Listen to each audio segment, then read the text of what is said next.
Good morning. News and hair oil సమర్పిస్తున్న business breakfast షోకి స్వాగతం.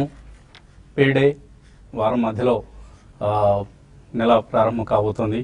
సో పేడే అంటే జీతాల రోజు ఇవాళ. సో ఉద్యోగులంతా నెలంతా ఎదురు చూసేది ఈ రోజు కోసమే. ఇవాళ రేపు ఎక్కువ సంస్థలకి ఇవాళే జీతాలు క్రెడిట్ అవుతాయి, including for us TV5 and also tomorrow కొంతమందికి 1st తారీఖున ఇస్తారు. ఆఫ్ కోర్స్ కొంతమందికి 5వ తారీఖు 7వ తారీఖు కూడా ఇలాగా జీతాలు ఉంటాయి. బట్ ఎక్కువ మంది ఎస్పెషల్లీ గవర్నమెంట్ ఎంప్లాయీస్కి ఇవాళే జీతాలు క్రెడిట్ అవుతాయి.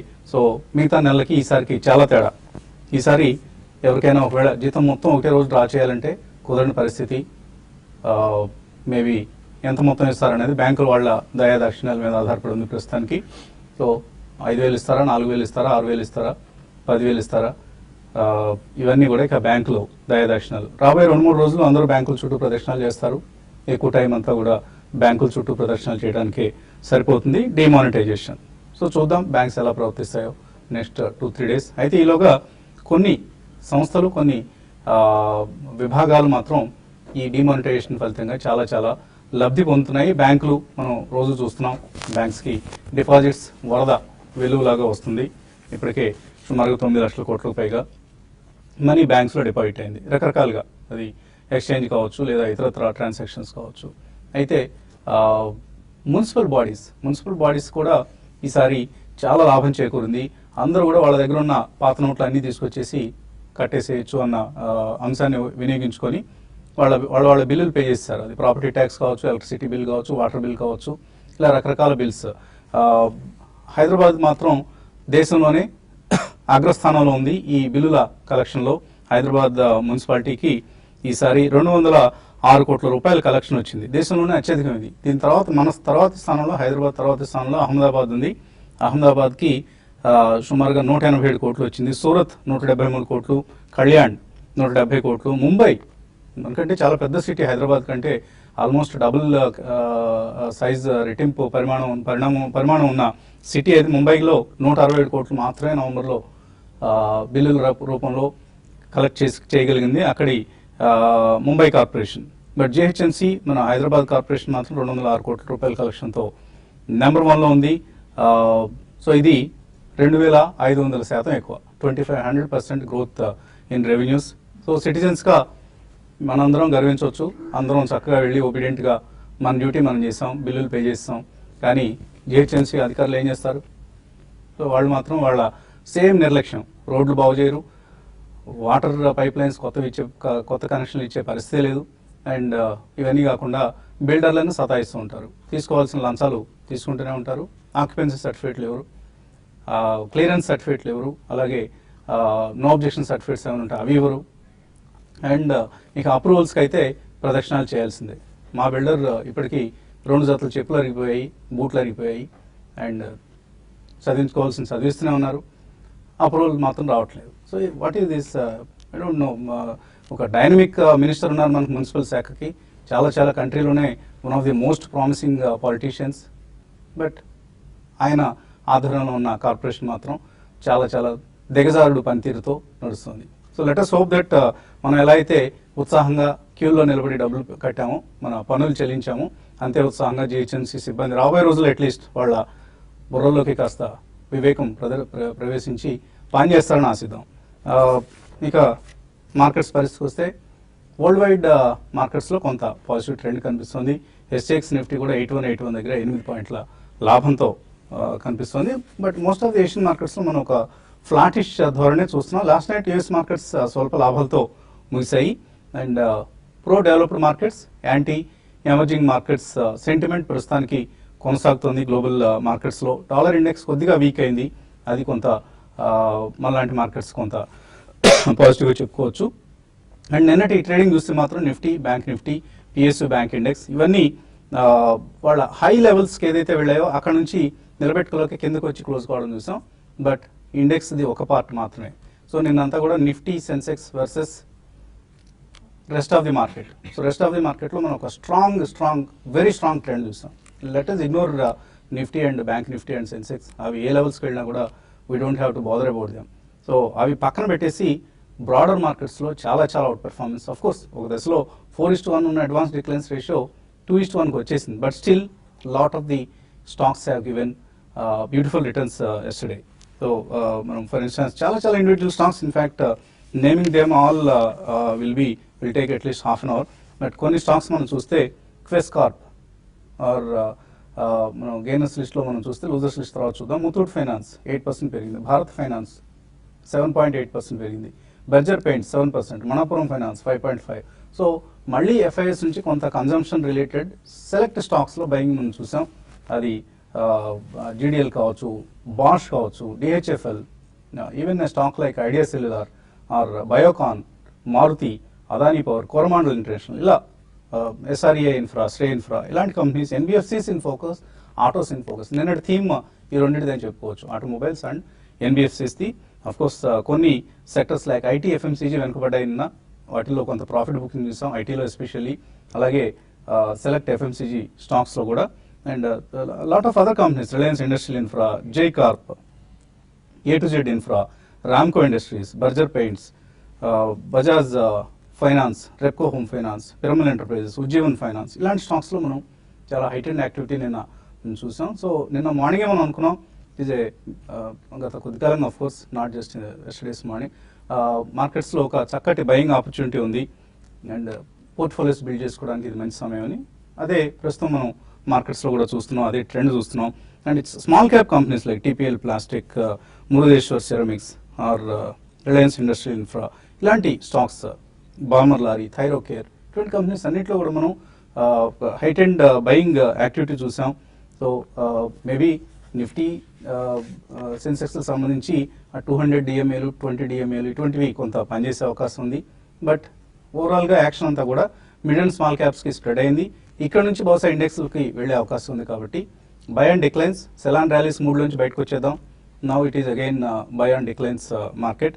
So maybe market is giving us a good opportunity. ఎందుకంటే మార్కెట్స్లో మనం రెండు ఫ్యాక్టర్స్ కారణంగా కరెక్షన్ చూసాం. ఇందులో ఎఫ్ఐఎస్ సెల్లింగ్ ఎందుకు ఉధృతంగా ఉంది అంటే, ఒకటి డిమానిటైజేషన్, రెండు ట్రంప్ విక్టరీ. ట్రంప్ విక్టరీ తర్వాత మళ్ళీ యూఎస్ మార్కెట్స్కి వాళ్ళు వెళ్ళిపోవడం ప్రారంభించారు. అండ్ డిమానిటైజేషన్ ఎఫెక్ట్ కన్జంప్షన్ మీద బాగా ఎక్కువగా ఉంటుందన్న ఉద్దేశంతో ఆ స్టాక్స్ని వాళ్ళు సెల్ చేయడం కూడా చూసాం. సో ఈ రెండు ఫ్యాక్టర్స్ ఇప్పుడు సబ్సైడ్ అవుతున్నాయి. కొంత మార్కెట్స్లో ఒక స్థిరత్వం వచ్చే అవకాశం కనిపిస్తుంది. Maybe worst is over, bottom out అయ్యే అన్న ఒక ఫీలింగ్ కూడా మార్కెట్స్లో ఉంది. దాన్ని మనం గమనించాలి. మార్కెట్స్ పరిస్థితి గురించి మాట్లాడడానికి అనలిస్ట్ సిద్ధంగా ఉన్నారు మనతో. సో మనం నిఫ్టీకి 200-డే మూవింగ్ యావరేజ్ ఒక పెద్ద రెసిస్టెన్స్గా ఉంది, 8150 ఏదైతే ఉందో. అండ్ 20-డే మూవింగ్ యావరేజ్ 8250 దగ్గర ఉంది.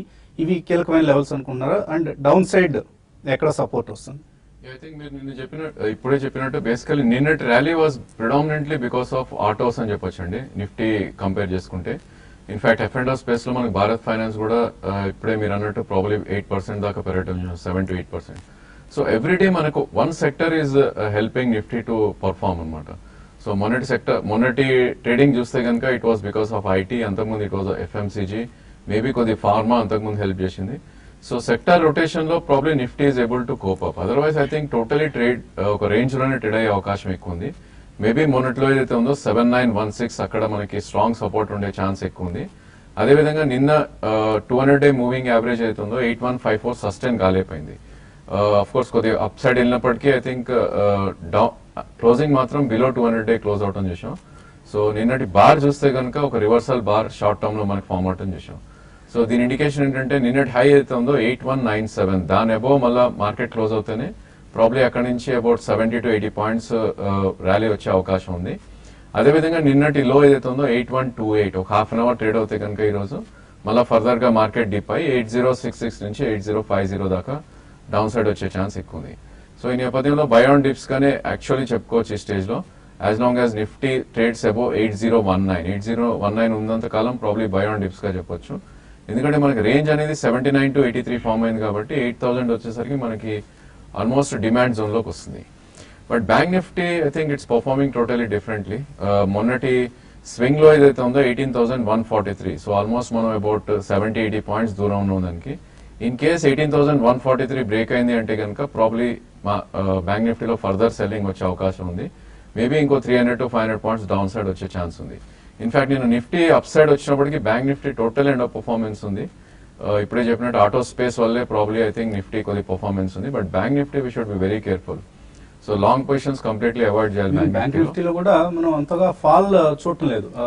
17,000 కి వచ్చేస్తుందని భయపడ్డారు చాలా మంది మొన్నటి ఫాల్ లో. Yeah but it has stop there. Correct. 18,143 respect చేసినంత కాలం probably definitely it will stop అండి. లేదు అంటే కనుక ఒక 18,143 బ్రేక్ అయితే it will drag Nifty. I mean charts ప్రకారం చూస్తే కనుక, ఎందుకంటే 17,715 ఏదైతే ఉందో 200-డే మూవింగ్ యావరేజ్ ఉంది. ఇక్కడ మనం గమనించాల్సింది ఏంటంటే నిఫ్టీ ఆల్రెడీ బిలో 200-డే వచ్చింది, bank Nifty still out performing అని చెప్పొచ్చు.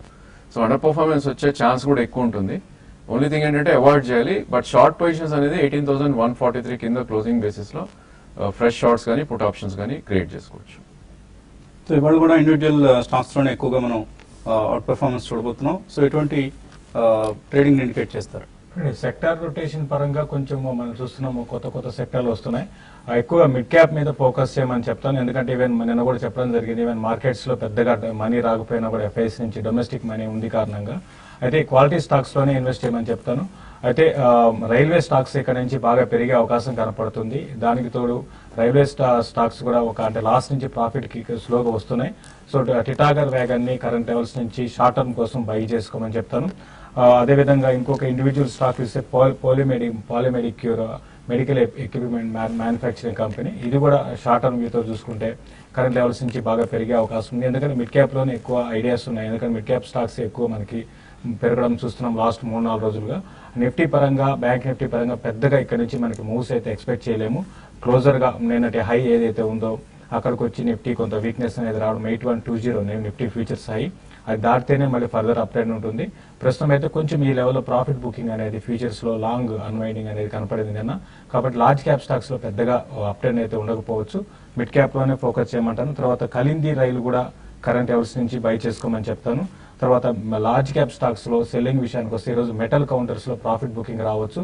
టాటా స్టీల్ ని హైయర్ లెవెల్స్ లో సెల్ చేయమంటాను. ఆయిల్ మార్కెటింగ్ కంపెనీస్ ఈరోజు బయింగ్ అనేది ఇంట్రాడే కోసం బై చేసుకోవచ్చు. బీపీసీఎల్ కూడా ఈరోజు లోయర్ లెవెల్స్ లో బయింగ్ పొజిషన్ తీసుకోమంటాను. ఈవెన్ బ్యాంక్ నిఫ్టీ అందరం ఇగ్నోర్ చేస్తున్నారు, బట్ బ్యాంక్ నిఫ్టీకి క్లోజర్ గా ఈ లెవెల్లో కొంత ఆగడానికి అవకాశం ఉంది. 18,200 ఆ లెవెల్లో బాగా సపోర్ట్ రావచ్చు. ఒకవేళ అది కానీ బ్రేక్ కాకపోతే, ఎందుకంటే రేపు వీక్లీ బేసిస్ లో మనకి ఆప్షన్స్ క్లోజింగ్ ఉంది కాబట్టి ఈ రోజు బ్యాంక్ నిఫ్టీకి సెకండ్ హాఫ్ లో కొంచెం షార్ట్ కవరింగ్ రావడానికి కూడా అవకాశం ఉంటుంది. ఈవెన్ బ్యాంకింగ్ స్టాక్స్ లో కూడా ఒక ఫ్యూ డేస్ కోసము లాంగ్ పొజిషన్ తీసుకోమంటాను. బట్ ఓవరాల్ గా మార్కెట్స్ మాత్రం హైయర్ లెవెల్స్ లో మాత్రం సస్టైన్ కాలేకపోవచ్చు. అయినా కూడా మిడ్ క్యాప్ లో యాక్షన్ ఎక్కువగా ఉండే అవకాశం కనపడుతుంది. కాలర్స్ లైన్ లో ఉన్నారు. మొదటి కాలర్ హైదరాబాద్ నుంచి శ్రీనివాస్. హలో హలో శ్రీనివాస్, అడగండి. చెప్పండి. మీరే చెప్పాలి. Hello sir. అడగండి శ్రీనివాస్. సార్ ఏంటి మీ సందేహం ఏంటి? టీసీఎస్ ఈ రేట్ లో కొనొచ్చింది. టీసీఎస్ ఎంతకాలం హోల్డ్ చేస్తారు? ఒక 1 year అట్లా హోల్డ్ చేస్తాను. 1 year హోల్డ్ చేస్తారు. ఇంతకుముందు ఏమైనా ఉన్నాయా టీసీఎస్ మీకు లేదా? లేవండి. ఓకే, ఎందుకు టీసీఎస్ మీద ఇంట్రెస్ట్ చూపిస్తున్నారు శ్రీనివాస్? అది నాకు ఇంట్రెస్ట్ ఉంది టీసీఎస్ మీద. బాగా తగ్గింది అన్న ఉద్దేశంతోనా? అవునండి. ఒక 1 year ఉద్దేశంతో ఇప్పుడు తీసుకోవచ్చు ఆ టీసీఎస్. టెక్నాలజీ ఈ స్టేజ్ లో కొద్దిగా అండర్ పర్ఫార్మ్ చేస్తుందండి. సో ప్రాబ్లీ నా ఉద్దేశంలో అయితే అవాయిడ్ చేయొచ్చు. ఇన్ కేస్ మీకు టీసీఎస్ లోనే తీసుకోవాలంటే స్టాప్ లాస్ తోటి ఎస్ అని చెప్తాను. 2259 కరెంట్ మార్కెట్ ప్రైస్ ఉంది. మొన్నటిలో 2050 అంటే ఆల్మోస్ట్ 10% కరెక్ట్ అయ్యే ఛాన్స్ ఉంది స్టాక్. సో 2 ప్రైస్ పాయింట్స్ లో తీసుకుని క్లోజింగ్ లో 1990 కింద క్లోజింగ్ స్టాప్ లాస్ పెట్టుకోండి. అండ్ ఈవెన్ అప్ సైడ్ కూడా మీరు చూస్తే కనుక 2437 ఒకవేళ దాటితేనే ఇది 2550 to 26 దాకా వెళ్ళే ఛాన్స్ ఉంది. So risk to reward equal ఉందండి ఈ స్టేజ్ లో. 1 year చూస్తే కనుక మీకు హార్డ్లీ 10 or 15% అప్ సైడ్ వెళ్ళే ఛాన్స్ ఉంది. అండ్ డౌన్ సైడ్ కూడా 10% ఉంది. ఐ థింక్ 2 ప్రైస్ పాయింట్స్ లో you can try maybe 1990 stop loss పెట్టుకోండి. So if you are satisfied with moderate returns, నాకు ఇంత చాలు, 10% పెరిగితే చాలు ఈ నెక్స్ట్ 1 year లో అన్న ఉద్దేశం ఉంటేనే టీసీఎస్ తీసుకోండి. కొంచెం పేషెన్స్ అవసరం. అదర్వైజ్ మీరు మిగతా మార్కెట్స్ తో కంపేర్ చేస్తూ ఎక్సైట్మెంట్ కావాలి అంటే మాత్రం this is not the right stock. ఆ అంశాన్ని మీరు గుర్తుంచుకోండి. చిన్నారావు బళ్ళారి నుంచి. హలో అడగండి చిన్నారావు. సార్ ఇది నేను అలోక్ టెక్స్టైల్ తీసుకున్నాను ఒక 20,000 షేర్స్. ప్రెసెంట్ అది స్టాప్ లాస్ అందులో పెట్టుకోవాలి. స్టాప్ లాస్ అలోక్ టెక్స్టైల్ ఏ రేట్ లో తీసుకున్నారు? Alok textile sir. రేట్ ఏ ప్రైస్ లో కొన్నారు? ప్రైస్ వచ్చేసరికి 2.60. 2.60 ₹2 కదా అని 20,000 షేర్లు కొని పక్కన పడేశారు. అవును సార్. దీనికి స్టాప్ లాస్లే ఉండవండి. ఇప్పుడు మీరు బాగా టెక్స్టైల్ స్టాక్స్ చాలా ఉన్నాయండి మంచి స్టాక్స్. మీరు దీనే ₹2 ఉంది కదా అని ఇది ఒకప్పుడు ₹12, ₹7, ₹6 ఇట్లా ప్రతిసారి కిందకే వస్తుంది కానీ ఏమాత్రం రికవరీ అనేది లేదు. పెద్ద ఈక్విటీ, చాలా డెట్ ఉందండి, అప్పులు బాగున్నాయి ఈ కంపెనీకి. కాబట్టి రికవరీ లేదు, స్టాప్ లాస్ ఉంది. కానీ ఇప్పుడు మీరు ప్రాఫిట్ లో ఉన్నారు కాబట్టి మీరు ఎగ్జిట్ కానీ ఈ రోజు ఒక 2-3 రోజులు చూసి మీరు అలోక్ నుంచి ఎగ్జిట్ కానీ దీనికన్నా మంచి స్టాక్స్ మెఫ్తలాల్ ఇండస్ట్రీస్ ఉంది ఇదే స్పేస్ లో మంచి కంపెనీ, అటువంటి వాటిలో ట్రెండ్ ఉంది, అటువంటి వాటిలో మీరు ఇన్వెస్ట్ చేసుకోండి. మీరు ఈ ఒక 2-3 రోజులు చూసి మీరు ఎగ్జిట్ కమని చెప్తాను. భారీగా నష్టాలు మూటగట్టుకున్న కంపెనీ ఇది. ఇటువంటి కంపెనీని ఎందుకు కొనుక్కోవాలని, మనం నష్టాల్లో ఉన్న కంపెనీల వ్యాపారంలో మనం ఇన్వెస్ట్ చేస్తాం. షేర్ కొంటున్నాం అంటే ఆ కంపెనీ నష్టాల్లో ఉంది అంటే మనం నష్టాల్లో ఉన్న వ్యాపారంలో ఇన్వెస్ట్ చేస్తున్నాం అని. సో అది కరెక్ట్గా అసెస్మెంట్ చేసుకోవాలి మనం. ₹2 ఉంది కదా, లేకపోతే ₹3 ఉంది కదా అన్నట్లు ఉద్దేశంతో మాత్రం ఎప్పుడు షేర్ల జోలికి వెళ్ళొద్దండి. ఇంకా కాల్స్ అలాగే మెయిల్స్ కొనసాగించబోయే ముందు కాసేపు ప్రకటన.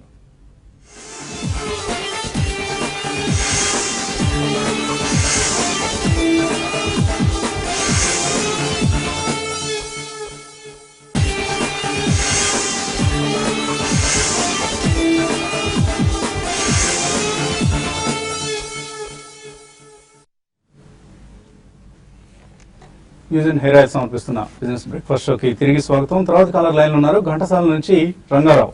హలో, నమస్తే అండి. నమస్తే, చెప్పండి. నమస్తే సార్. మహానగర్ గ్యాస్ ఇండియా ఈ రేటు కొనొచ్చా? డెఫినెట్ గా కొనుక్కోవచ్చు అనుకుంటాను నా ఉద్దేశంలో అయితే. డెఫినెట్లీ రెండు కూడా సేఫ్ స్టాక్స్ అండి. ఇన్ఫాక్ట్ క్యాస్ట్రాల్ కొద్ది లాస్ట్ 3 months నుంచి డౌన్ ట్రెండ్ లో ఉన్నా కూడా ప్రాబ్లీ మంచి సపోర్ట్ పాయింట్ దగ్గర ఉంది. 361 is a very good support point. So currently ₹400 ఉంది. ప్రాబ్లీ 2 price points లో మీరు రెండు కూడా స్టాక్స్ పిక్ చేసుకోవచ్చు. ఐ థింక్ మీరు సెలెక్ట్ చేసిన 2 స్టాక్స్ చాలా మంచి స్టాక్స్. సో చక్కగా మీరు స్టడీ చేశారా లేకపోతే ఇలా లాటరీ వేసారో తెలియదు కానీ 2 కూడా మంచి స్టాక్స్ సెలెక్ట్ చేస్తున్నారు. 2 కూడా బై అండ్ డిక్లైన్స్. వెంకట్ తర్వాత కాలర్. హలో, హలో, అడగండి వెంకట్. హలో వెంకట్ అడగండి. సార్ నమస్తే సార్. నమస్తే సార్, నా దగ్గర Bajaj finance, SBI, IDFC bank, Andhra bank ఉన్నాయి సార్. హలో, ఓకే అండి. Bajaj finance sir, Andhra bank, IDB bank, SBI bank ఉన్నాయి సార్. ఎస్బీఐ ₹157 ఉన్నాయండి. యాడ్ చేయమంటారా లేకపోతే రిజిస్టర్ హోల్డ్ చేసి పెట్టుకోండి 4 కూడా. మీరు ఏం చేయమంటారు వీటిలో? ఇంకా కొనుక్కోవచ్చా, ఎవరేజ్ చేసుకోవచ్చా? ఐ డోంట్ థింక్ అండి. ఆంధ్రా బ్యాంక్, ఐడిఎఫ్సి మీరు అవాయిడ్ చేయాలి. Probably in case pull back వచ్చి 10 or 15% అప్ మూవ్ వస్తే కనుక వీటిలో ఎగ్జిట్ అవ్వాలి. And me portfolio I don't no వేరే స్టాక్ ఉందో లేదో, predominantly banking space and finance space ఉంది. సో బజాజ్ ఫైనాన్స్, ఎస్బీఐ మీరు ఉంచండి స్టేజ్ లో. బట్ అడిషన్ అనేది ప్రాబ్లీ ఇంకో 1 month లో మేబీ 10% కరెక్షన్ వస్తే చేయొచ్చు. But Andhra Bank, IDFC I think you should avoid. Maybe కొద్దిగా అప్ వస్తే సెల్ చేసి I think mid cap pharma కానీ లేదంటే కనుక ఆటోమొబైల్లో ఆటో యాక్సరీ స్టాక్స్ కానీ తీసుకుంటే ఐ థింక్ మీ పోర్ట్ఫోలియో అనేది డిస్ట్రిబ్యూషన్ అయి ఉంటుంది. అండ్ అగైన్ ఒకటే సెక్టర్ లో it's very risky always. IDFC bank ఇవాళ నుంచి ఎంఎస్సిఐ ఇండెక్స్ లో ఇంక్లూడ్ అవుతోంది, ఎమర్జింగ్ మార్కెట్స్ ఇండెక్స్ లో. అదొక positive factor for IDFC bank. So మీరు మేబీ ఆంధ్రా బ్యాంకే వీక్ స్టాక్ మీకున్న 4 కూడా. Otherwise all the rest of the 3 బాగున్నాయండి. కృష్ణమూర్తి తర్వాత caller. Hello, hello, good morning అండి. మార్నింగ్ అండి. సార్, ఇప్పుడు ఈ డిమానిటైజేషన్ వల్ల క్యాష్లెస్ ట్రాన్సాక్షన్స్ అంటున్నారు కదా. అవునండి. సో ఈ అంటే మొబైల్ సర్వీసెస్, ఎస్ఎంఎస్ ఇలాంటి పిన్ నెంబర్స్ పంపించడం కానీ సర్వీసెస్ తో ఉన్న సాఫ్ట్వేర్ కంపెనీలు కానీ యూఎస్ మెషిన్స్ తయారు చేసిన కంపెనీలు కానీ స్పెసిఫిక్ గా ఉన్నాయా అట్లా ఇన్వెస్ట్ చేయడానికి? కొద్దిగా ఇవన్నీ టాటా ఎలక్సీ కావచ్చు, టీవీఎస్ ఎలక్ట్రానిక్స్ కావచ్చు, ఇటువంటి కంపెనీస్ అన్ని కూడా ఈ మధ్య పెరిగాయండి. హెచ్పిఎల్ పవర్ అనే ఒక company, it has got something to with this demonetisation. ఇటువంటి కంపెనీస్ కొన్ని పెరుగుతున్నాయి. బట్ ఎన్ని రోజులు పెరుగుతాయి, వాటి నెంబర్స్, క్వార్టర్లీ నెంబర్స్ వచ్చే వరకు ఇదంతా ఉంటుందా ఈ హైప్ అనేది మనకు తెలియదు. But they look to be beneficiaries of this move. కానీ ఎంత బెనిఫిట్ ఉంటుంది ఏంటి అనేది మనకి ఇంకా ఎక్కడ కూడా స్టాటిస్టిక్స్ నెంబర్స్ రాలేదు కాబట్టి కొద్దిగా రిస్క్ అవుతుంది. ఆల్రెడీ పెరిగాయి కాబట్టి ఈ స్టాక్స్. తర్వాత మెయిల్స్ కూడా కొంచెం చూద్దాం మనం. అసాహి ఇండియా ₹192 కొన్నారు. హరిణి, టెక్నికల్లీ ఎలా ఉంది స్టాక్? ఈ స్టాక్ కొద్దిగా మొత్తం ట్రెండ్ తో పాటు డౌన్ లోనే ఉందండి slightly. So but overall trend చూస్తే కనుక బులిష్ గానే ఉంది. ఓన్లీ థింగ్ లాస్ట్ 1 month నుంచి కరెక్షన్ మోడ్ లో ఉంది స్టాక్. 209 నుంచి ఆల్మోస్ట్ 170 అంటే 15% కరెక్ట్ అయింది. ప్రాబ్లీ 154 నుంచి 138 దగ్గర చాలా స్ట్రాంగ్ సపోర్ట్ ఉండే అవకాశం ఉంది. ఇన్ కేస్ మీకు 1 year వ్యూ ఉంటే కనుక డెఫినెట్లీ హోల్డ్ చేయండి. 136 నుంచి 154 మధ్యలో మీరు యావరేజ్ అండ్ యాడ్ కూడా చేయొచ్చు ఫర్దర్ గా. ప్రాబ్లీ 1 year లో ఇది 230 దాకా అప్ సైడ్ వెళ్ళే ఛాన్స్ ఎక్కువ ఉంది. సుధాకర్ రావు కాకినాడ నుంచి కరూర్ వైశ్య బ్యాంక్ కొన్నారు 88 రూపాయల్లో లాస్ట్ వీక్. 1 year హోల్డ్ చేద్దాం అనుకుంటున్నారు, మంచిదేనండి. కరూర్ వైశ్య బ్యాంక్ 1 year కోసం హోల్డ్ చేయండి. రీసెంట్ స్ప్లిట్ తర్వాత ఈ స్టాక్ స్టేబుల్ గానే ఉంది. మిగతా బ్యాంక్ తో కంపేర్ చేసుకుంటే బాగానే ఉందండి. మీరు లాంగ్ టర్మ్ కోసం హోల్డ్ చేయొచ్చు. ఇమీడియట్ గా అయితే పెద్దగా పెరకపోవచ్చేమో కానీ బట్ ఇన్వెస్ట్మెంట్ పరంగా ఓకే అని చెప్తాను. సుదర్శన్ కెమికల్స్ కొన్నారట 347లో రంగయ్య. 326 అయిపోయింది 2 రోజుల్లోనే. 2 రోజులకే మీరు కంగారు పడేవాళ్ళు అయితే కొనకూడదండి ఇటువంటి స్టాక్స్. ఇంకా కొనుక్కోవాలా, యావరేజ్ చేయాలా? ఈ స్టాక్ మనం మార్చ్ లో చూస్తే కనుక 78 రూపీస్ ఉన్న స్టాక్ అండి. సో 78 నుంచి ఆల్మోస్ట్ 455 హై వెళ్ళింది. ఇన్ఫాక్ట్ లాస్ట్ 1 week చార్ట్ చూస్తే కనుక మనకి 280 నుంచి 370 దాకా పెరగటం చూసాం. సో ఇలాంటి కొద్ది హై బీటా స్టాక్స్ అండి. ప్రాబ్లీ వీటి మూవ్స్ కూడా అలానే ఉంటాయి. పడినప్పుడు కూడా కొద్ది స్టీప్ గా పడతాయి అండ్ పెరిగేటప్పుడు కూడా ఎక్కువ పెరుగుతాయి. సో డెఫినెట్లీ హోల్డ్ చేయండి. ఇన్ కేస్ ఇది మొన్నటి స్వింగ్ లో 280 వస్తే కనుక మీకు 1 year వ్యూ ఉంటే కనుక యావరేజ్ చేయమని చెప్తాను. చాలా స్ట్రాంగ్ చార్ట్ ఇది. సో డెఫినెట్లీ మళ్ళీ 450 దాకా నెక్స్ట్ 1.5 year అయ్యే ఛాన్స్ ఎక్కువ ఉంది. జయరామ్ రెడ్డి కేశవరామ్ ఇండస్ట్రీస్ 199లో ఫస్ట్ సోర్స్ 51లో ఉన్నాయి. ప్రాఫిట్ తీసుకోవచ్చా? ప్రాఫిట్ వస్తుందా అసలు వీటిలో? టుడే కేశవరాము ప్రాఫిట్ అంటే వస్తుంది అంటే ఎక్కడ కొన్నారో తెలియదండి. బట్ 99లో కొన్నారు. ఇప్పుడు ఆ రేట్ రావాలంటే మాత్రం కొంచెం టైం పట్టే అవకాశం కనపడుతుందండి. ఇప్పుడు ఇమీడియట్ గా అయితే కేశవరామ్ ఇండస్ట్రీస్ లో పెద్దగా పెరిగే అవకాశాలు అయితే కనపడలేదు. బట్ స్టేబుల్ గా ఉందండి. అంటే రీసెంట్ గా కొంచెం 180 నుంచి కరెక్ట్ అయ్యి ఇక్కడ ఈ లెవెల్ ఆగొచ్చు, 128 ఆ లెవెల్ ఆగొచ్చు అండి. మీరు షార్ట్ టర్మ్ మీతో ఉంటే మాత్రం మీరు ర్యాలీస్ లో ఎగ్జిట్ కమ్మని చెప్తాను. క్లోజర్ గా మీ లెవెల్ వచ్చినప్పుడు మీరు పెట్టేదంటే ఎగ్జిట్ కమ్మని చెప్తాను. నరేష్ రెడ్డి 10 సంవత్సరాల ఉద్దేశంతో Franklin Templeton Prima plus, ICICI Prudential value discovery, SBI Blue chip fund ఈ 3 కొన్నారట. ఇంకా ఎస్ఐపి కూడా చేస్తారు. సో 3 మంచిగానే ఆడుతున్నారు. 3 కూడా బాగానే పెర్ఫామ్ చేస్తున్న స్కీమ్లు అండి. Especially SBI Blue Chip and other 2 schemes are also doing well. Franklin Templeton Prima Plus అలాగే వాల్యూ డిస్కవరీ ఐసిఐసిఐ నుంచి. అండ్ మీరు చేయబోయే ఎస్ఐపిని కొత్త Birla Sun Life Front Line Equity, it is the most robust scheme among the large cap schemes అండి. దానికి allocate చేయండి. Maybe SBI blue చిప్లో కూడా ఇంకొంచెం మీరు ఎస్ఐపి కంటిన్యూ చేయొచ్చు. తర్వాత రంజిత్ నాదేళ్ళు అడుగుతున్నారు, transfer of stocks from 1 demat to other. Demat broker నుంచి డిమాట్ మరొక బ్రోకర్ అకౌంట్కి ఇవ్వడానికి ఏం చేయాలని అడుగుతున్నారు. సో మీ దగ్గర ట్రాన్స్ఫర్ ఫార్మ్స్ ఉంటాయండి. ఆఫ్ మార్కెట్ ట్రాన్సాక్షన్ కింద మీరు మీ బ్రోకర్కి ఇప్పుడు ఎవరి దగ్గర అయితే మీ అకౌంట్ ఉందో వాళ్ళకి మీ అదర్ బ్రోకర్ డీటెయిల్స్ రాసి మీ దగ్గర ఉన్న ఆ స్లిప్ని వాళ్ళకి ఇస్తే వాళ్ళు ట్రాన్స్ఫర్ చేస్తారు ఆఫ్ మార్కెట్ ట్రాన్సాక్షన్ కింద. ఇందులో పెద్దగా ఎటువంటి కాంప్లికేషన్ కూడా ఉండదు. ఒకసారి మీకు ఎవరి దగ్గర అయితే అకౌంట్ ఉందో ఆ బ్రోకర్ని ఒకసారి కాంటాక్ట్ చేయండి, వాళ్ళే మీకు చక్కగా ఎక్స్ప్లెయిన్ చేస్తారు. ఇంకా చాలా మెయిల్స్ ఉన్నాయి, అలాగే కాలర్స్ కూడా వెయిట్ చేస్తున్నారు. కానీ సమయం మించిపోయింది కాబట్టి youtube.com/tv5money/live ఈ ప్లాట్ఫామ్ మీద కార్యక్రమాన్ని కొనసాగిద్దాం. సో చూస్తూ ఉండండి TV5 అండ్ TV5 Money.